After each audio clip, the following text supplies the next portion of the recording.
शुरू करते हैं सल्फोनामाइड के मैकेनिज्म ऑफ एक्शन से। The compound sulfonyl amide exhibit a structural similarity to para amino benzoic acid. Sulfonamide, because of their structural similarity to PABA, competed with and substitute for it in the bacterial metabolism. सल्फोनिलमाइड जो कि एक sulphonamide है वो प्यारा amino benzoic acid के structure की तरह exhibit करता है, जिस कारण से सल्फोनामाइड जो है PABA के साथ मिलकर बैक्टीरियल मेटाबॉलिज्म के टाइम एक सब्स्टिट्यूट के तौर पर एंटर करते हैं। Folic acid derive from PABA is important in bacterial metabolism. Sulfonamides compete with PABA for the enzyme folic acid synthesis, which is involved in the conversion of PABA to folic acid। तो जो folic acid है वो हमारे para amino benzoic acid से derive होता है और bacterial metabolism के लिए बहुत ही इम्पोर्टेंट होते हैं।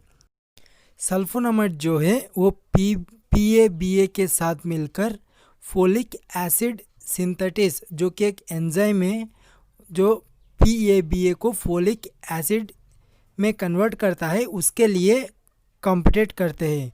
Okay, inhibition of folic acid synthesis cause folic acid deficiency resulting in injury to the bacterial cell that can be easily phagocytosized। Okay, तो जब फोलिक एसिड सिंथेसिस इनहिबिट हो जाता है तब PABA से फोलिक एसिड कन्वर्शन ब्लॉक हो जाता है, जिस कारण से फोलिक एसिड डिफिशिएंट हो जाता है, जिस कारण बैक्टीरियल सेल वॉल में इंजरी हो जाता है या आसानी से ब्रेक हो जाता है। Sulphonamides are ineffective in the presence of pus and tissue breakdown products which contain large amount of PABA। Their bacteriostatic action can be countered by PABA। Microorganism resistant to sulphonamides often show enhanced PABA synthesis. Sulphonamide जो है वो पस और tissue breakdown product की वजह से इनएफेक्टिव रहता है, क्योंकि जो पस और टिश्यू ब्रेकडाउन प्रोडक्ट्स रहते हैं उनमें ज़्यादातर मात्रा में PABA प्रेजेंट रहता है। ओके, जो कि सल्फोनामाइड के एंटीबायोटिक एक्टिविटी को कम कर देते हैं और जो माइक्रो ऑर्गेनिजम्स सल्फोनामाइड्स के रेसिस्टेंट यानी कि सल्फोनामाइड्स के अगेंस्ट है वो PABA सिंथेसिस को भी इंक्रीज कर देते हैं। अब देखते हैं सल्फोनामाइड्स के कुछ थेरापेटिक यूजेस के बारे में।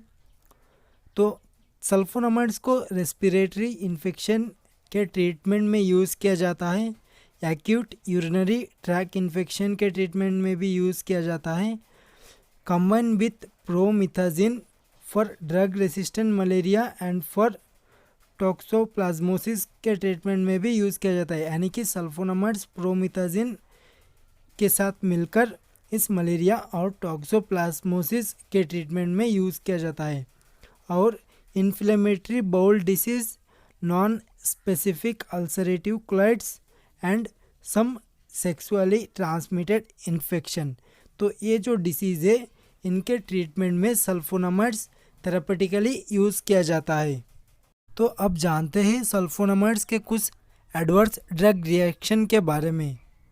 तो पहला आता है एलर्जी, जैसे कि drug fever, skin rash and eosinophilia और स्टीवेंस जॉनसन सिंड्रोम जैसे एलर्जी देखे जा सकते हैं।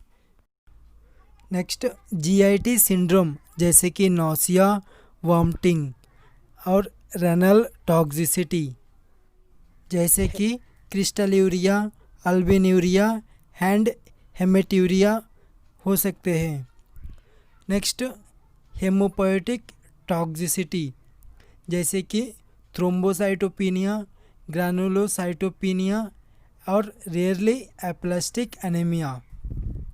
नेक्स्ट बिलिरुबिन मेटाबॉलिज्म, कुछ CNS disturbance like confusion, depression, ataxia, tetanus, fatigue and acute psychotic episode, और रेयरली पेरिफेरल न्यूरिटिस हो सकता है। ओके, और लास्ट गॉइटर एंड हाइपोथायरॉयडिज्म भी हो सकता है।